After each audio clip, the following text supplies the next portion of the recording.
how do you break an incident into all its components. We call intra-incident and inter-incident analysis. You need to stay up to date.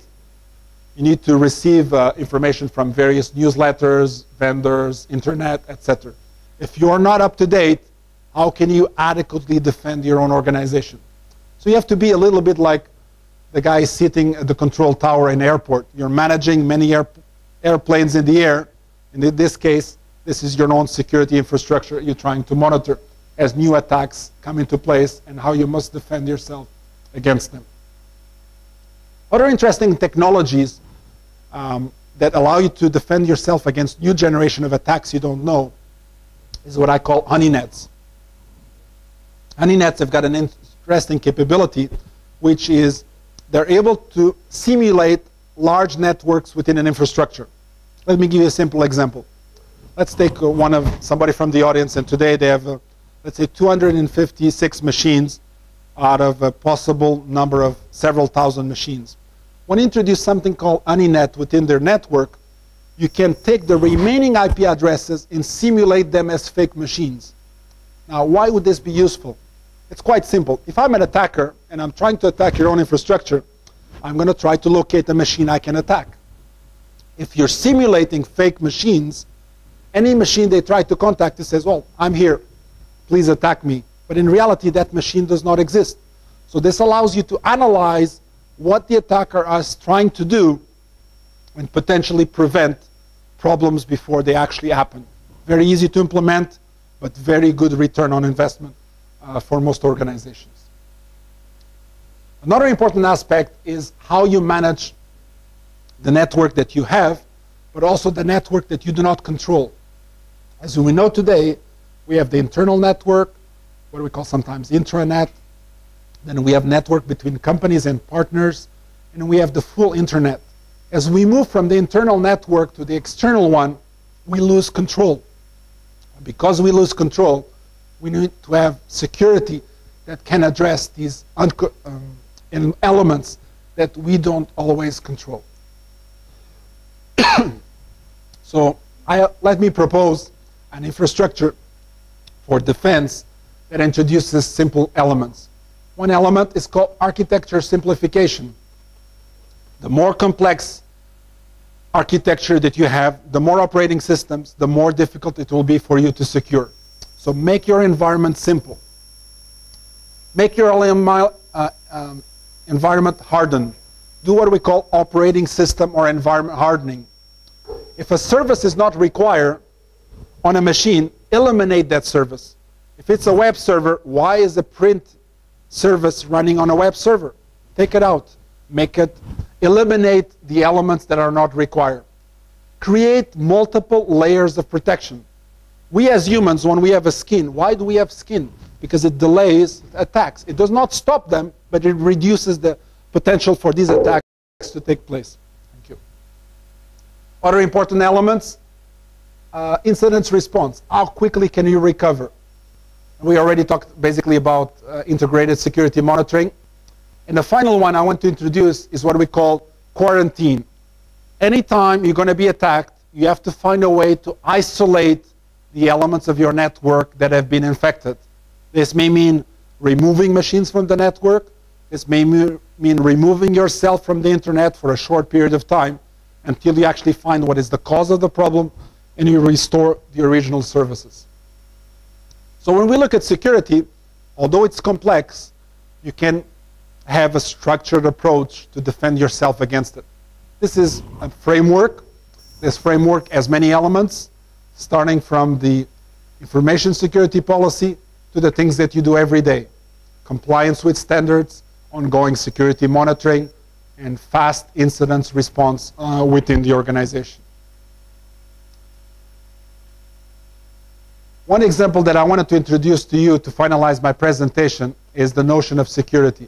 Security, although you may have it as a 4x4, it may look not like when you go to the golf course, but actually when you go to the real off-roading. So how security is today, it's not like when you go play golf. It looks much more difficult than it appears. And the last one is for questions. Thank you. Any questions?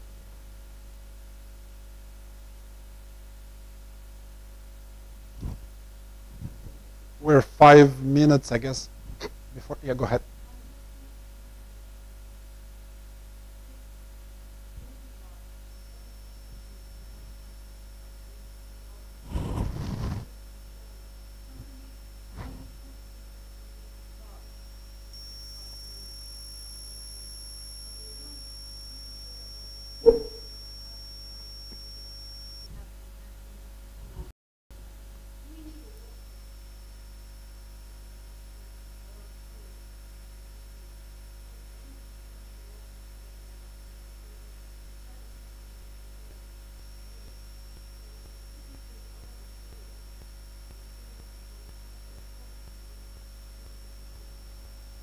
Okay, this 2 or 3 questions, but certainly, do you need to go beyond security guards? Do you need to have awareness?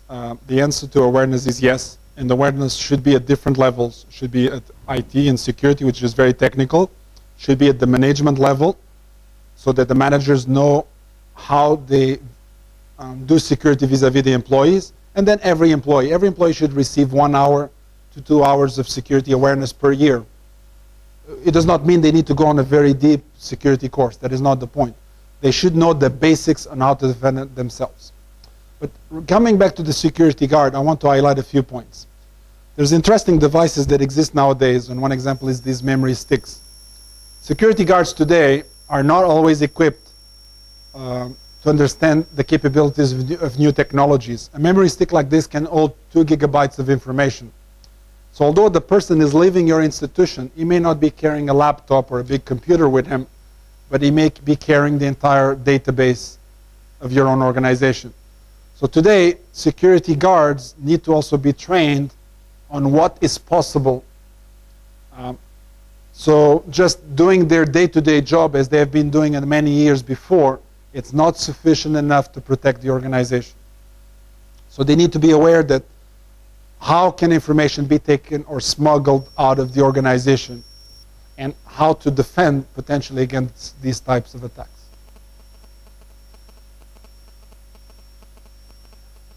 Question?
Be updated based on changes in the infrastructure. So if you're introducing new technology, you should update policies. But one has to understand that you have different levels of policies.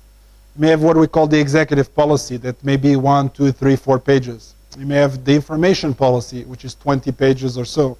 And then you have what we call sometimes technical standards, which are policies, but vis-a-vis usage of specific technologies. Like, for example, you may have a policy on email. You may have a policy on removable devices, etc., which may be 1 page or 2. It does not necessarily need to be. The other important aspect about policies is that they must be addressed to the audience that they intend. If the audience is an end user, it should be in terms he understands. The second part is what is today the best practice against devices such as USB. Well, there's 2 ways of handling it. One is by handling it through physical security. Means you'll have to screen employees in and out, but that is fairly limited, especially because these devices have become smaller. I have one that actually fits on a keychain and is about half or a third of this size, which makes it quite difficult to detect. So if you cannot defend it from its physical presence, then you have to do it from the machine itself. So there is technology today that you can install on the devices or the machines or the workstations that prevent the insertion of USBs. So what it means, if I insert a USB inside the machine, it will prevent that USB from being enabled. Now, it is easier said than done.